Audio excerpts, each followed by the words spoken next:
I've always been obsessed with how things sound. It's the difference between a great song and an iconic recording.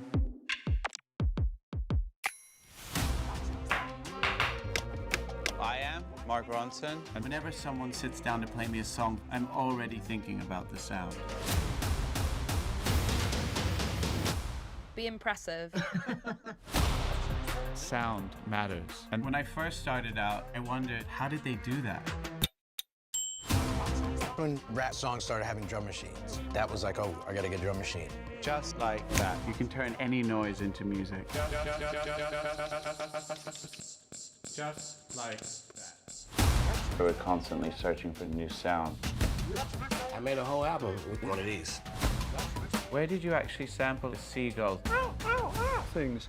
I think it's just me. Pure genius, Mark. Pure genius, I meant. These machines are used to create the sounds of the people that are not in the mainstream. There's only so much that we can do with language. The whole world opened up. Wait a minute! And you started to see bedroom producers. Let me do a little editing. The next person that is going to change music has no idea how to play the guitar.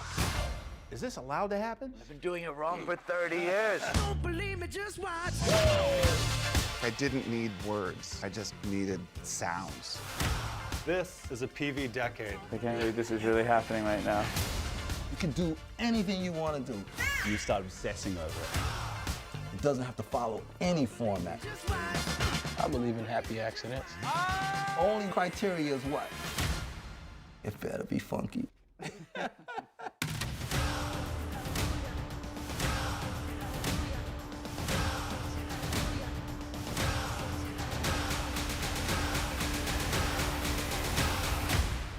We're just getting started.